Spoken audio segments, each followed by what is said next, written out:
नमस्कार, मेरा नाम डॉक्टर अरविंद कुमार यादव है। मैं एमडी रचना सारी से हूँ और मर्म चिकित्सा के रूप में प्रैक्टिस करता हूँ। यहाँ पर मर्म का आप लोगों के लिए सभी के लिए एक मर्म नया टॉपिक होगा और ये नया टॉपिक ऐसा है जो कि बहुत तेजी से बहुत सारी व्याधियों में कार्य करता है। तो मर्म चिकित्सा को जानने के पहले हम इसके इम्पोर्टेंस को जाने, सामान्यतः व्याधियां क्या होती हैं इसके बारे में जाने। इसके बारे में हम प्रत्येक मर्म के बारे में यहाँ देखेंगे और उस मर्म की एनाटॉमिकल पोजीशन क्या है, उसका चिकित्सक महत्व क्या है, उसके बारे में जानेंगे। और इस टॉपिक के अंतर्गत हम विभिन्न प्रकार की जो आज वर्तमान में व्याधियां हैं उनका चिकित्सा करेंगे। तो सबसे पहले हमारे सामने एक क्वेश्चन आता है कि मर्म है क्या। हम पहले से बहुत सारे जगह इनका सामान्य रूप से मर्म शब्द का प्रयोग करते हैं कि अगर आप किसी का मर्म समझ गए हैं, मर्म जान गए, तो उस चीज को समझ गए हैं अच्छे से। इसका मतलब है, मर्म का मतलब होता है रहस्य। ठीक है, मर्म का मतलब रहस्य होता है। उस रहस्य को अगर आप समझ लिए तो आप उस चीज को समझ सकते हैं, चाहे सामान्य भाषा में बात करें या चिकित्सीय भाषा में। ठीक है, उदाहरण तौर पे मर्म अगर हम सहज चाहिए, इसी प्रकार बॉडी में जो हमारे मर्म है उनके हमको रहस्य समझ लिए, और रहस्य हम जहां समझ लेते हैं उसका मतलब होता है कि आप उस चीज को अच्छी तरह से परिचित है, उसकी बुराइयों के बारे में भी जान सकते हैं और अच्छाइयों का बारे में।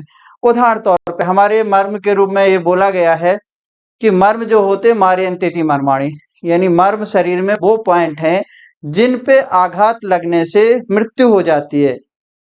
और अगर हमने उनके रहस्य को समझ लिया, जान लिया, तो हम उनके रहस्य को समझकर वो पॉइंटों को आघात मृत्यु से ना बचाकर उनकी पॉजिटिव एनर्जी का यूज करके व्याधियों को ठीक करने में कर सकते हो। उदाहरण तौर पे जैसे हमारे शरीर में अपांग आवर्त मर्म है, अपांग और आवर्त मर्म है जो नेत्र से संबंधित हैं, दृष्टि से संबंधित हैं। अगर इन पे आघात हो जाए तो हमारी नेत्रों की ज्योति चली जाती है। और अगर इसके मर्म को हमने प्रॉपर आघात ना करके केवल हमने उत्तेजित किया, तो वो मर्म की जो एनर्जी है, जो मृत्यु का कारक या दृष्टि के नाश के कारण होती है, उन व्याधियों को ठीक भी कर सकती है। तो इस प्रकार से हम मर्म में उदाहरण जैसे उस प्रकार से हम देखेंगे कि जिस प्रकार से कोई भी व्याधि होती है वो मर्म को मृत्यु कर सकती है। तो अगर उस एनर्जी का प्रॉपर यूज किया जाए, उस आघात को आघात ना करके केवल उद्दीपित किया जाए या कोई लेप किया जाए, कोई प्रकार से उसका स्टिमुलेशन दिया जाए, तो वो व्याधि ठीक ही थे।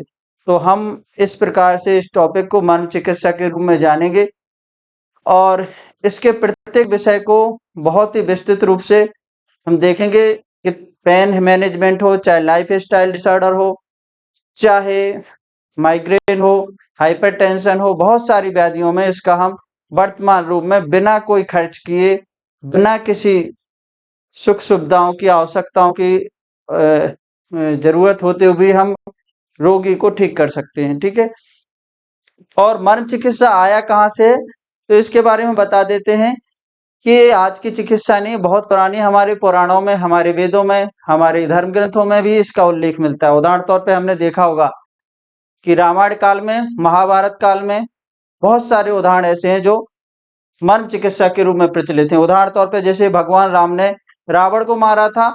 रावण को कहाँ से मारा था? नाभि पर आघात किए थे। तो उस समय जो युद्ध होते थे उनको ज्ञात होता था कि ये ऐसे पॉइंट है जहाँ पे आप आघात पहुंचाएंगे मृत्यु हो जाएगी। और नाभि को ऑलरेडी हमारे संहिताओं में, हमारे ग्रंथों में श्रद्धा प्राण में हम कहा है। इसी प्रकार से जीसस क्राइस्ट होंगे, उनको आपने देखा होगा चारों तरफ से लटकाया गया है और उनको चारे हाथ पांव में कील लगा के मारा गया था। ठीक है, तो वो कील लगाए तो उस पर क्या था, अर्थात वहां पर तल हृदय मन को विद्धि किया गया है।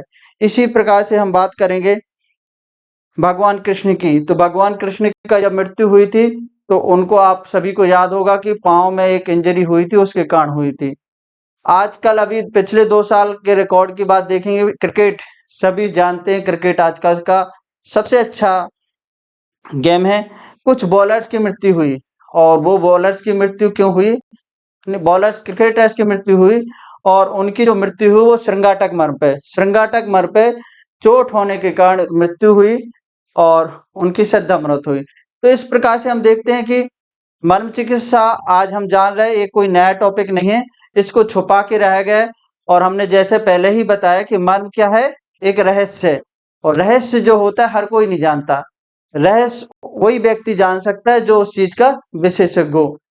अगर गलत लोग उस रहस्य को जानेंगे, किसी चीज का भी रहस्य, हमारा आपसी रहस्य भी हो सकता है, तो वो उसका दुरुपयोग भी करेगा। इसी कारण से हमारी संहिताओं में मर्म चिकित्सा को रहस्य के रूप में रखा गया, मतलब उसको बताया नहीं गया, आपको जानना पड़ेगा। आप उसके विशेषज्ञ हैं तो जानेंगे तो उसका सदुपयोग कर सकते हैं। ठीक, तो सदुपयोग करने के लिए हमको मर्म के बारे में जानना होगा। मर्म जानने के लिए आपको पहले उनको समझना होगा कि मर्म है क्या, बॉडी में उनकी पोजीशन क्या है, कौन सी रचना से बना हुआ है, कितनी संख्या में है, ठीक है, और इसका प्रभाव क्या है, मारकता काल क्या है। अगर आप इसको गलत डायरेक्शन में यूज करेंगे तो इसकी क्या फर्टिलिटी होगी, इन सबको जानना चाहिए। ठीक है, तो इन सबको जानने के लिए हम पहले मर्म चिकित्सा करेंगे। मैं खुद मर्म चिकित्सा के रूप में काम करता हूँ। मैंने हाइपरटेंशन में मर्म चिकित्सा के रूप में बहुत सारे लोग पेशेंट को काम किया है। मर्म चिकित्सा में उदाहरण तौर पे हम हाइपरटेंशन में तल हृदय मर्म का यूज करते हैं। हमारे यहाँ पर एक मर्म होता है जिसको हम तल हृदय मर्म करते हैं।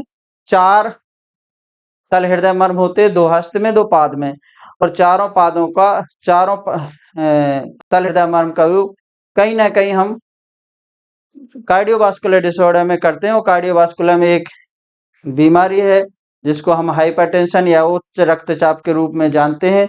उच्च रक्तचाप की बात करें तो जब ब्लड प्रेशर कोई किसी का बढ़ जाता है तो उसको हम उच्च रक्तचाप कहते हैं। और इसमें बहुत सारे कॉम्प्लिकेशन, वर्ल्ड की लगभग 25% पॉपुलेशन इससे ग्रसित है। इसी प्रकार से, और इसमें जितनी भी मेडिसिन देते हैं बहुत सारे इसके कॉम्प्लिकेशन होते हैं मॉडर्न मेडिसिन में। तो इन कॉम्प्लिकेशन को बचने के लिए, इन व्याधियों को और आर्थिक रूप से हमें सहायता करने के लिए मर्म चिकित्सा को जानना जरूरी है। ठीक, और भी बहुत सारी व्याधियां हैं जैसे पेन मैनेजमेंट, इसके द्वारा बहुत ही जल्दी होता है। आजकल NIA और भारत के बहुत सारे इंस्टीट्यूट हैं जो कि मर्म चिकित्सा के ऊपर डिप्लोमा करा रहे हैं, जो कि स्पोर्ट इंजरी में काम कर रहे हैं। तो मर्म चिकित्सा आगे चल के हमारे लिए बहुत ही फायदेमंद होता है। आज हम केवल इसकी इंट्रोडक्शन क्लास पढ़ेंगे, इसके बाद मर्म की संख्या जान लेंगे, मर्म है क्या। इसके बाद प्रत्येक मर्म को डेमोन्स्ट्रेट करके दिखाएंगे आपको कि आप कैसे सीखना है। मर्म का हमने पहले बता दिया रहस्य तो आपको जानना पड़ेगा। आप बुक से पढ़ के, किसी भी चीज से पढ़ के आप इसको नहीं कर सकते। आपके लिए बहुत जरूरी है कि आप उनके बारे में जानें और जाने के साथ सीखें, प्रत्यक्ष रूप से सीखें। आप पढ़कर किसी को अप्लाई नहीं कर सकते आधार, नहीं तो उसका, अगर किसी का गलत रहस्य जान लिया तो उसके कॉम्प्लिकेशन भी हो सकते हैं। तो इसके बाद हम देखते हैं मर्म का सामान्य रिएक्शन। मर्म्स क्या है, हम अगर मॉडर्न भाषा में देखें तो वाइटल पॉइंट्स हैं। वाइटल पॉइंट्स हैं, इसका मतलब जो है, वाइटल पॉइंट है, ठीक है, वाइटल पॉइंट है, इसका मतलब है कि यहाँ पर कोई ना कोई एनर्जी है। और हमारे मॉडर्न साइंस में किया है कि एनर्जी के 2 रूप हो सकते हैं, जैसे परमाणु बम है या कोई भी एटॉमिक एनर्जी है, तो उसके 2 उपयोग सकते हैं। उसका हम प्रॉपर यूज करेंगे तो उसको हम मानव कल्याण के लिए यूज कर सकते हैं, और अगर उसका मिसयूज करेंगे तो हम उसको डिस्ट्रॉय या विध्वंसक के रूप में प्रयोग कर सकते हैं।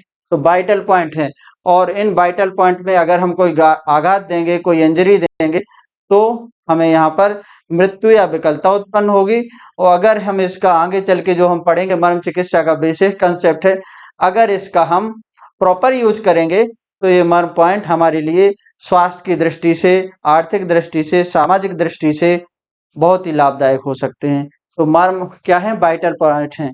और मर्म विभिन्न प्रकार के स्ट्रक्चर से मिलकर बने होते हैं, और इनका डिस्क्रिप्शन हमारे चरक संहिता में, त्रिमर्मी सिद्धि अध्याय में, ठीक है, त्रिमर्मी चिकित्सा स्थान में, ठीक है, अष्टांग हृदय में, अष्टांग संग्रह में, और इवन चरक सुश्रुत संहिता में बहुत विस्तृत रूप से इसका बर्डन है। ठीक है, तो इन चीजों को हम एक एक रूप से देखेंगे और इनको वहां पर यहाँ पर हम ये भी समझ लेंगे इस पॉइंट को कि ये चिकित्सीय रूप से क्यों महत्वपूर्ण है। ठीक है, तो इसके बाद मर्मा को हम अगर किसी प्रकार से मैनिपुलेट कर सकते हैं, किसी प्रकार से उद्दीपित कर सकते हैं, तो वो हमारे लाभदायक होते हैं। हमने एक बार फिर रिपीट दिलाते कि मारयन्ति थी मर्माणी, अगर उस पर हम आघात पहुंचाते तभी वो मारक हैं, अदरवाइज वो मारक नहीं है। जैसे हमारे कुछ एटॉमिक बम है या कोई भी चीज है, एटॉमिक एनर्जी है, तो उसको हम गलत तरीके से यूज करेंगे तो वो विध्वंसकारक होगा, अर्थात उसको हम अदर एनर्जी के रूप में करके समाज कल्याण के रूप में भी कर सकते हैं। ठीक है, ऐसे बहुत सारे पॉइंट हैं, इनको मैनिपुलेट कर सकते हैं, इनको हम चिकित्सीय दृष्टि से पंक्चर कर सकते हैं, इन पर लेप लगा सकते हैं, इन सब चीजों को यहाँ पर करेंगे। उदाहरण तौर पे आप देखेंगे कि अभी एक दो तीन चिकित्सा पद्धतियां वर्तमान में बहुत प्रचलित हैं, एक्यूप्रेशर, एक्यूपंक्चर।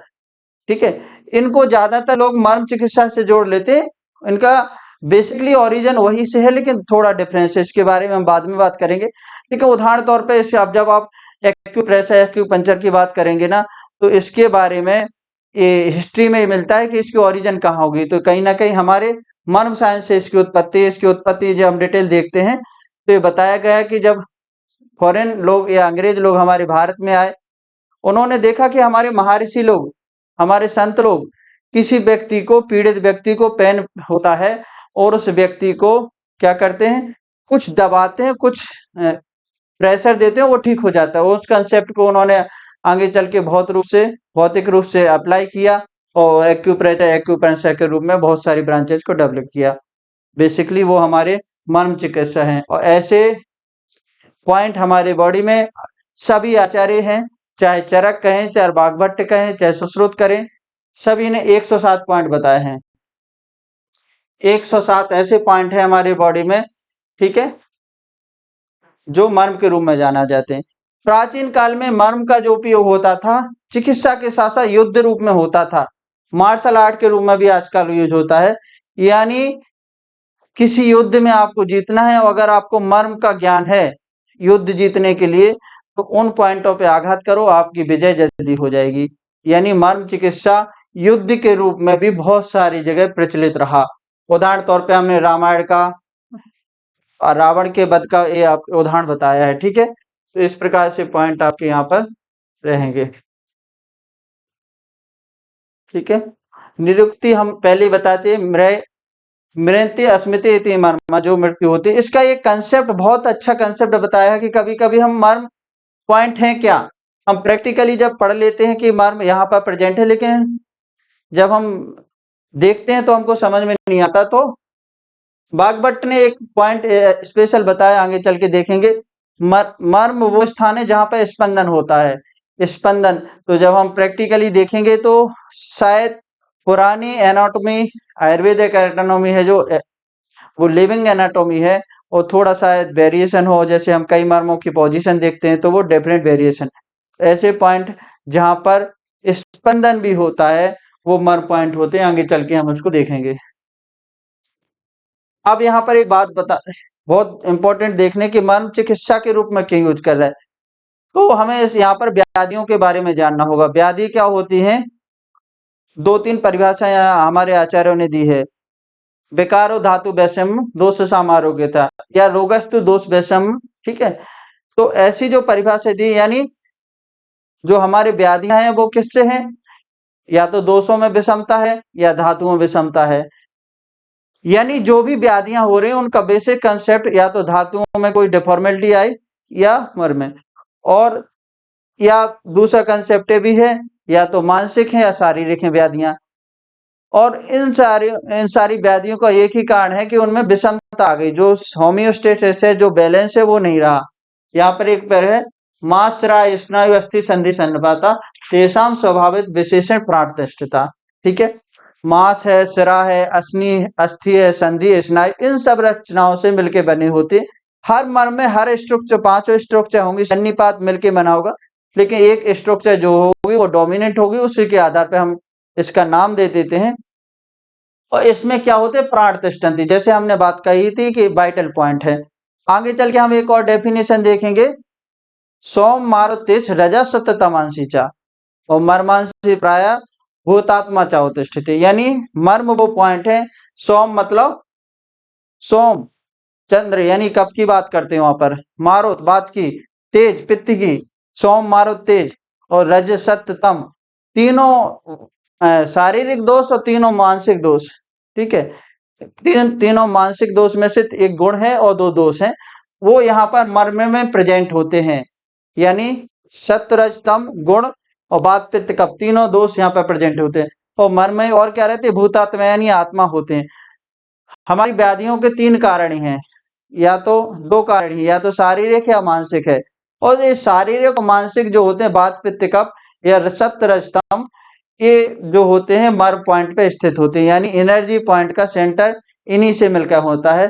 तो आगे हम देखेंगे कि हमें कोई व्याधि ठीक करना है तो बात पित्त कफ को या सत्य रजतम को, मानसिक व्याधि है तो इनको बैलेंस लाना है। और जब हम मन की परिभाषा देखते हैं कि सोम मारुतित रजा सत्य तमांसीचा और भूतात्मा, एक और मेन फैक्टर है आत्मा। जब हम बात करते हैं सुश्रुत की परिभाषा की बात करते हैं, स्वस्थ की समदोषा समग्न सम धातु मलक्य प्रसन्न आत्मी इंद्रिया मना स्वस्थ स्थिति, यानी स्वस्थ रहने के लिए शारीरिक के साथ साथ मानसिक चीजें हैं। वो तीनों पॉइंट हम अगर डिटेल में देखें तो मर्म में प्रेजेंट होते हैं। तो दोषों को, जो विषम दोष हैं उनको सामान्य अवस्था में लाने के लिए या विकृत अवस्था में लाने के लिए मर्म ही उत्तरदायी हैं। अगर हम मर्म को गलत तरीके से स्टिमुलेट करें, इंजर्ड करें तो वो विकृत होंगे, और अगर उनको हम सही तरीके से उपयोग करेंगे तो वो सामान्य अवस्था में आएंगे। ठीक है, तो आगे देखते हैं, सोम मारुत तेज रजस सत्य तमांसीजा मर्मांशु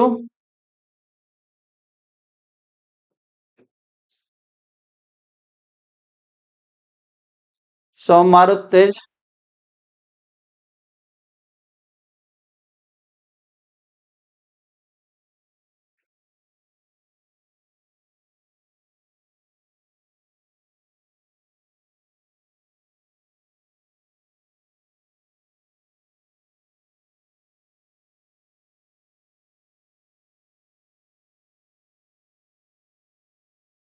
ठीक है, हम बात कर रहे थे कि जो मर्म होते हैं वो सोम मारते हैं, बात पित्त कफ रज सत्व तम, यानी मानसिक गुणों की भी यहाँ पर बात कही, और भूतात्मा भी यहाँ पर है। और अगर इन पे कोई इंजरी हो जाएगी तो व्यक्ति जिंदा नहीं रहेगा, लेकिन अगर हम इस एनर्जी का प्रॉपर यूज कर सकते हैं तो ये जो है हमारे लिए लाभदायक हो सकते हैं। मर्म को डिफरेंट रीजन पे डिफरेंट तरीकों से डिफरेंट बेसिसों पे क्लासीफाई किया जा सकता है, किया गया है हमारे आचार्यों ने अकॉर्डिंग टू साइट। ठीक है, कौन सा मर्म कहाँ है, षडंग अनुसार मर्म कहाँ प्रेजेंट है, जैसे आगे बताया कि एकादशम प्रति शाखम त्रीणे कोष्ठे नव ओरसी पृष्ठे चतुर्दशा प्रोक्ता सप्त त्रसम गिरो परि, हर मर्म की संख्या बताए, कौन से मर्म कहाँ पर कितने प्रेजेंट है, उसके आधार पर भी षडंग के अनुसार पर भी अकॉर्डिंग टू साइड बताया, अकॉर्डिंग टू इफेक्ट और ट्रॉमा, परिणाम के अनुसार, जैसे श्रद्धा प्राण है, कालंत है, प्राण है। ठीक है, वैकल कर इन मर्मों की गणना की गई। उसी प्रकार से एक और है स्ट्रक्चर, वो किस रचना से बने हैं, मांस मर्म है, सिराय मर्म है, स्नायु मर्म है, संधि मर्म है, उसके आधार पर भी क्लास। और साइज, मर्मों का एक साइज बहुत इंपॉर्टेंट है कि कौन सा मर्म कितने का साइज है, कोई अर्धांगुल प्रमाण का है, कोई एक अंगुल प्रमाण का है, कोई दो अंगुल प्रमाण का है, कोई मुष्टिका प्रमाण का है, चतुरंगुल प्रमाण का। ठीक है, इस प्रकार से मर्मों के बारे में हम जानेंगे। शाखा के अनुसार देखें तो 44 मर्म जो होते हैं वो शाखाओं में होते हैं। शाखा क्या होती हैं, जो हमारे लिम्स होते हैं वो शाखा होते हैं। तो यहाँ पर बात करेंगे 44 मर्म है। ठीक है, 44 मर्म है, जे इंटू 11 है। ठीक है, 11 मर्म, प्रत्येक शाखा में टोटल 44 होते हैं। ठीक है, तो हमको ये याद रखना कि प्रत्येक शाखा में, इनके बारे में हम डिटेल में बाद में देखेंगे। ठीक है, कोष्ठ में 3 मर्म होते हैं, पृष्ठ में 14 मर्म, उरा में 9 मर्म, और ऊर्ध्व का 37। इस प्रकार से इनके सड़ंग के अनुसार मर्मों को क्लासिफिकेशन किया गया है। फिर इन पे अगर हम गलत तरीके से कोई इंजरी कर सकते हैं तो क्या इफेक्ट होगा, कितने दिन में कौन से मर्म इंजर्ड होते हैं, उनका रिजल्ट कितने दिन में आएगा। तो इसके पे हम बात करते हैं, श्रद्धा प्राण हर मर्म है, संख्या में 19 होते हैं। ये आग्नेय प्रकृति के होते हैं। अग्नि हमारे साम्य अवस्था को बनाए रखने के लिए और विकृत अवस्था को पैदा करने के लिए बहुत ही उत्तरदायी होते हैं। ऐसे मर्म जो आग्नेय स्वभाव के होते हैं, अग्नि में अगर हम जरा सा भी डिसबैलेंस कर दें तो वो तुरंत विध्वंसकारी हो जाती है। वैसे शरीर में भी ये कार्य होता है। ऐसे आग्नेय स्वभाव के मर्म होते हैं, 19 होते हैं। ये इन पे इंजर्ड होती है तो या तो तुरंत या थोड़े ही समय के अंतराल में मृत्यु हो जाएगी। इसी प्रकार से कालांतर प्राण मर्म होते हैं, ये सौम्य होते हैं। सौम्य मतलब थोड़े सॉफ्ट पावर नेचर के होते हैं। सॉफ्ट नेचर के व्यक्ति क्या होते हैं, तुरंत आपको मारेंगे नहीं, तुरंत प्रताड़ित नहीं करेंगे, आपको धीमे धीमे उसको आपको रिजल्ट देंगे। तो सौम्य प्रकार ऐसे 33 मर्म होते हैं। विशल्यग्न मर्म ये वायु प्रकृति के होते हैं। ऐसे मर्म होते हैं जिनमें इंजरी लगी और जब तक वो कोई भी इंजरी लगी, मान लो हमको यहाँ पर इंजरी लगी, ठीक है, इंजरी हुई तब तक, जब तक वो जो भी पार्ट से हमें इंजरी हुई, इंजरी जो हमें करता है उसको हम बोलते हैं शल्य। तो जब तक उसमें शल्य रहेगा तब तक वो व्यक्ति विकृत नहीं होगा। लेकिन जैसे ही हम शल्य को निकाल देंगे, वायु वहां से विकृत हो जाएगी, निकल जाएगी और मृत्यु हो जाएगी या विकलता आ जाएगी। तो ऐसे मर्म 3 है, ठीक है। इसके बाद वैकल्पिक कर्म, इससे मृत्यु नहीं होगी, केवल विकलता होगी। ये भी सौम्य प्रकार के होते हैं। और रुजा कर्म पेन करेंगे, आग्नेय और वायु दोनों नेचर के होते हैं। ऐसे 8 मर्म होते हैं। इनके बारे में हम डिटेल बाद में देखेंगे, ठीक है। इसी प्रकार हम अकॉर्डिंग टू साइज, ठीक है, साइज हमने बताया था विभिन्न प्रकार के मर्म, जैसे अर्धांगुल प्रमाण में 56 मर्म है, 1 अंगुल प्रमाण के 12 मर्म है, 2 अंगुल के 6 मर्म है, त्रिअंगुल के 4 हैं, पानी तल के 29 है। ऐसे मर्मों के बारे में बात करेंगे। इन मर्मों को डिफरेंट ग्रुप में विभाजित किया गया है। रचना के अनुसार बात करेंगे तो अलग अलग आचार्यों ने इसकी रचना के अनुसार बताया गया है क्लासिफिकेशन।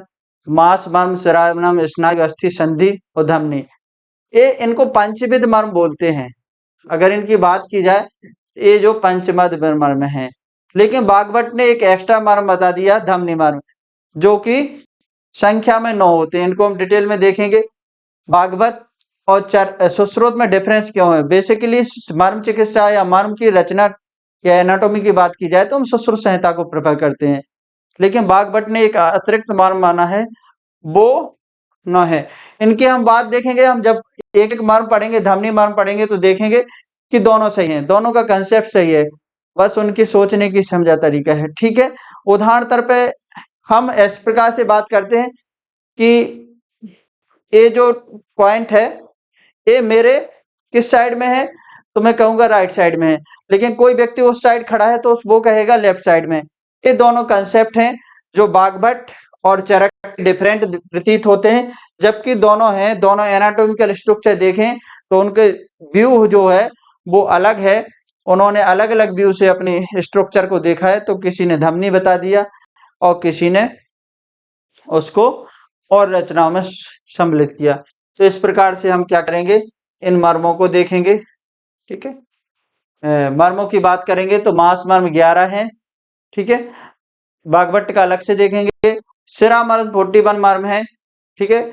स्नायु मर्म 27, अस्थि मर्म 8, संधि मर्म 20, टोटल 107 हो जाते हैं। लेकिन इन्हीं को मास मर्म से कुछ कम संख्या करके उनको 9 मर्म जो होते हैं, धमनी मर्म अलग से बताएं। लेकिन टोटल संख्या की बात करेंगे तो हर आचार्य के अलग हैं। लेकिन एक यहाँ पर है, मर्मा चिकित्सा या मर्मा जैसा शब्द एक साउथ में बर्मालॉजी के नाम से जाना जाता है। उसमें कुछ एक्स्ट्रा पॉइंट बताए गए हैं मर्मा, वो हमारे मर्म चिकित्सा से ही संबंधित है। मर्म चिकित्सा जैसे ही पॉइंट होते हैं, लेकिन उसको बर्मन शब्द बोला था। उसमें 108 मर्म पॉइंट बने गए हैं, वो अलग देखेंगे हम प्रैक्टिकली में, ठीक है। मास मर्म कौन से होते हैं? अच्छा, हम क्यों पढ़ रहे हैं इनके, एक और इम्पोर्टेंट है, मास मर्म क्यों पढ़ रहे हैं, स्नायु मर्म क्यों पढ़ रहे हैं, संधि मर्म क्यों पढ़ रहे हैं? इसको इसलिए पढ़ रहे हैं कि जब हम मर्म चिकित्सा पढ़ेंगे, मर्म चिकित्सा करेंगे, तो हमें ध्यान रखना है कि मर्म मांस है या स्नायु है या सिरा है। कोई मर्म जैसे संधि मर्म है तो उस पर हम ज्यादा प्रेशर अप्लाई करेंगे जब मर्म चिकित्सा करेंगे। कोई सिरा स्नम है तो सिराएं बहुत सॉफ्ट होती हैं, अल्प जैसे नीला मन्या है, यहाँ पर अगर आप ज्यादा प्रेशर करेंगे इंजर्ड हो जाएंगी। स्नायु मर्म में ज्यादा करेंगे हम इंजर्ड कर देंगे उनको। इन सब पॉइंट को देखते हुए इनको हमें इनकी हर मर्म की एनाटॉमी जानना जरूरी है। ठीक है, तो मांस मर्म की बात करें तो तल हृदय, इंद्रवस्ती, गुद और स्तन रोहित, ये हमारे मांस मर्म हैं। ठीक है, ध्यान रखना है इनको हमें। ठीक है, इसी प्रकार से जब हम मांस को जो है मांस मर्म है, जब हम मर्म चिकित्सा की बात करेंगे तो इन पे मध्यम प्रेशर अप्लाई करेंगे। इसी प्रकार सिरा मर्म है, सिरा मर्म पे जब भी हम कोई थेरेपी करेंगे, मर्म चिकित्सा की बात करेंगे, तो वहां पर बहुत सॉफ्ट, बहुत जेंटली सिराएं वो जो होती हैं वो सर्वबाह होती हैं और बहुत सॉफ्ट होती हैं। इन पे अगर हम जरा कहें तुरंत विकृति उत्पन्न होगी, तो इन पे बहुत कम प्रेशर अप्लाई करेंगे। ये उनकी संख्या बताई गई है 37। नीला, मन्या, मातृका, श्रृंगाटक, अपांग, स्थपनी, फाण, स्तनमूल, ये सब नाभि, ये सब बहुत सारे उदाहरण दिए हैं।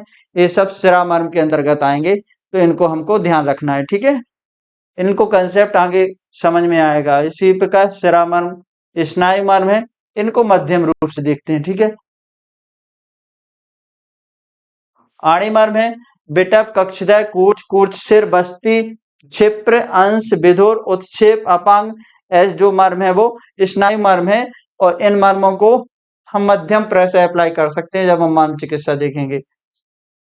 इसी प्रकार अस्थि मर्म है, अस्थि हम जानते हैं हमारे शरीर की सबसे ज्यादा कठोर रचना है, और कठोर रचना को हम अगर हमें स्टिमुलेट करना है तो ज्यादा पावर की जरूरत होगी, और वो ज्यादा पावर हमारे यहाँ कहाँ से आ सकती है, ज्यादा प्रेशर के लिए। तो इन एक तो जैसे कटिक तरण है, नितंब है, अंश फलक है, शंख है, ये हमारे अस्थि मर्म है।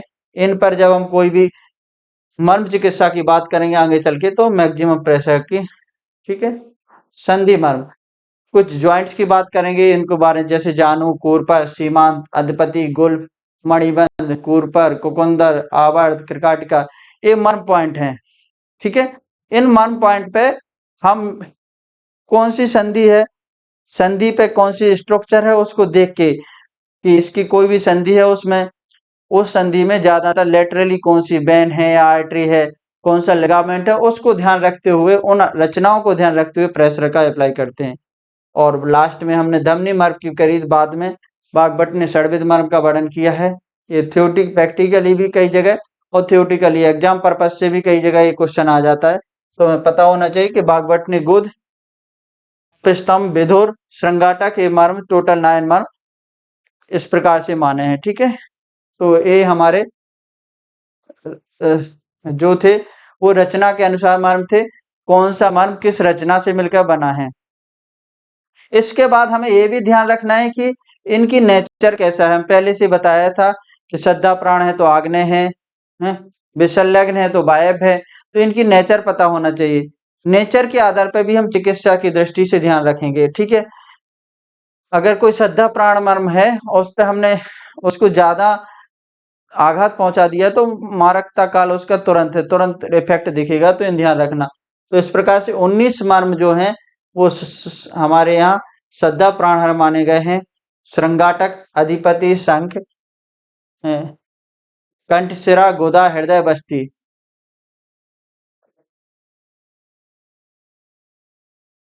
ठीक है, इस प्रकार से मर्म की बात करना है हमको।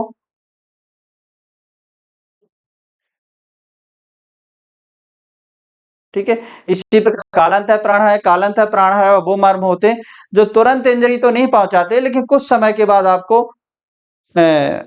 लक्षण मिलेंगे। इनको अगर आगे चल के देखेंगे तो इन्फेक्शन टाइप के हैं, सेप्टिसीमिया वगैरह जो डेवलप होती है वो कुछ समय बाद फिर फैटल हो जाती है, उस प्रकार के लक्षण मिलेंगे। और इनके नाम हैं सीमांत, तल हृदय, क्षिप्र, इंद्रवस्ती, कटिक तृण, अपस्तंभ, पार्श्वसंधि, बृहति, नितंब, स्तनमूल, स्तन रोहित। इसी प्रकार से विसंलग्न मर्म है स्थपनी, उत्क्षेप। विसंलग्न मर्म वही हैं जिन पे जब तक इंजरी वाला पार्ट रहेगा तब तक ये स्वस्थ रहेंगे, कोई विकृति उत्पन्न नहीं। जैसे ही शल्य निकाल देंगे, विसंलग्न मतलब शल्य को बाहर निकाल दिया, तो इसकी मारकता वाले लक्षण उत्पन्न होने लगे, विकृति। वैकल्पिक मर्म ये वो मर्म है जो मृत्यु नहीं करेंगे लेकिन डिफॉर्मेलिटी पैदा कर देंगे, जैसे लोहिताक्ष, आणी, जानी, उर्वी, कूर्च, बिटप, कूरपर, कुकुंदर, कक्षधर, विधुर, त्रिकाटिका, अंश, अंशफलक, अपांग, नीला, मन्या, फण। ठीक है, इसी प्रकार से रुजाकर्म है, यहाँ पर केवल पेन सेंसेशन होगा, ठीक है, कोई विकृति नहीं होगी, कोई मृत्यु नहीं होगी। जैसे गुल्फ मर्म है, मणिबंध कूर्च है, इन पे कोई इंजरी हो जाएगी तो मृत्यु नहीं होगी, सिर्फ कुछ विकलता, पेन सेंसेशन होगा, वो देखेंगे। अकॉर्डिंग टू लोकेशन हमने पहली बात के लिए शाखागत मर्म होते हैं, जैसे शक्तिगत मर्म बाहुगत मर्म, उदरगत मर्म 3, ये हम पहले बात कर चुके हैं। अलग अलग कौन से रीजन में कौन सा मर्म है इसकी बात करेंगे। शक्तिगत की बात करें, ठीक है, शक्ति मतलब लोअर लिम्स, ठीक है, तो लोअर लिम्ब और अपर लिम्ब की बात करें, कुछ एक दो मर्म जो है वो है जो नाम से डिफरेंस है, बाकी सेम नाम से है, ठीक है। क्षिप्र, तल हृदय, कूर्च, कूर्चिर, गुल्फ, इंद्रवस्ती, जानू, आनी, आर, उर्वी, लोहिताक्ष, बिटफ, ठीक है। जैसे लोहिताक्ष की जगह अपर लिम्ब की बात करें तो वहां कक्षदा था, उर्वी की जगह यहाँ पर अपर लिम्ब की बात करें तो बाह्य भी आ जाएगा, ठीक है। तो इस प्रकार से हमें मर्म को नाम इसलिए जानना है कि हमको, अगर हम आपको बता रहे कि कक्षधर मर्म है या तल हृदय मर्म है तो हमको पता होना चाहिए कि वो मर्म कहाँ की बात कर रहे हैं। तो इस प्रकार से हमें मर्मों की लोकेशन जानना चाहिए। मध्यम शरीर में कौन से होते हैं, थोरैक्स में 9 होते हैं, एब्डोमेन में 3 होते हैं, ठीक है, बैक में 4 होते हैं। इस प्रकार से इनकी संख्या हम बताएंगे। उदर में एब्डोमेन रीजन में कितने मर्म होते हैं, ठीक है। तो सामने के साथ पृष्ठ, ठीक है, थोरैक्स रीजन में कितने होते हैं, फ्रंट रीजन में हृदय, स्तन मूल, स्तन रोहित, अपलाप, अपस्तंभ, इस प्रकार से बात करेंगे। पृष्ठ में पीछे साइड कैसे हैं, कर्णिक तरण, कुकुंदर, नितंब, पारसंधि, बृहति, अंशफलक अंश, ठीक है।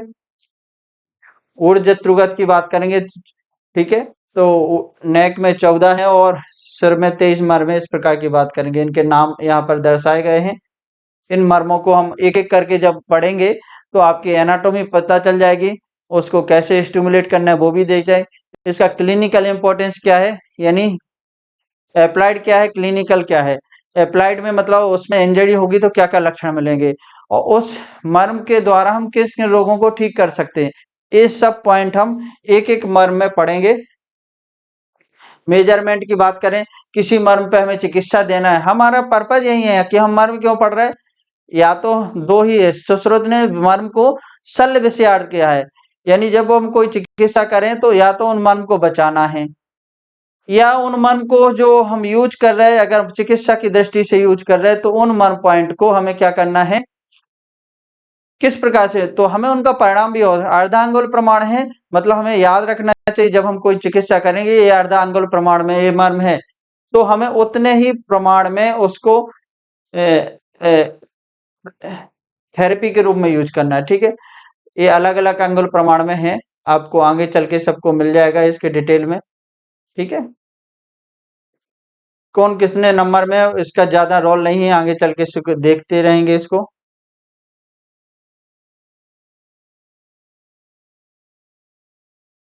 ठीक है, हम पहले ही बता दिए सद्य प्राण मर्म है, सडन डेथ भी हो सकती है, 7 दिन में मृत्यु हो सकती है।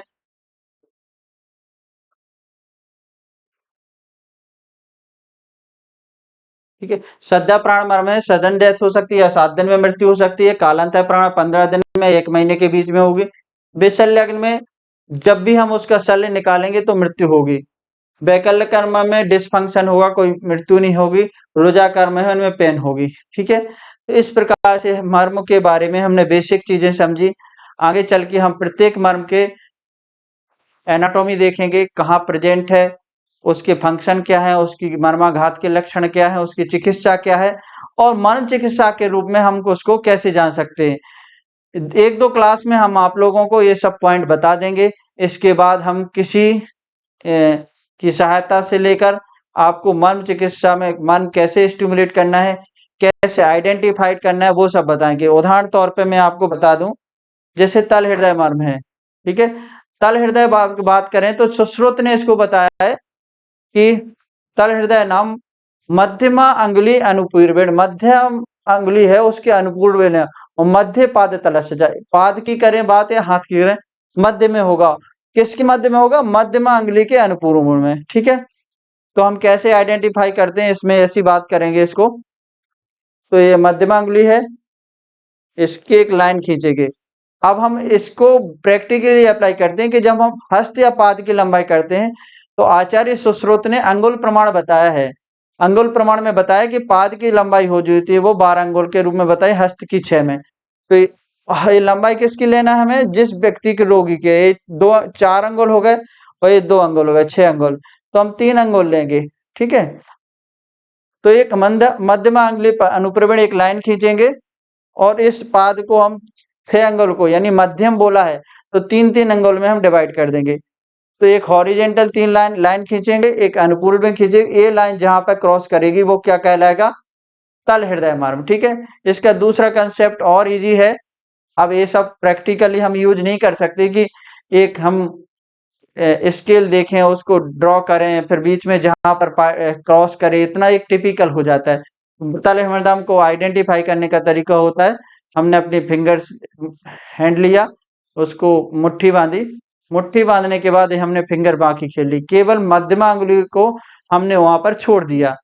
तो ये जो पॉइंट आता है जहां पर मध्यमा अंगुली टच होती है वो लगभग तल हृदय मर्म होता है।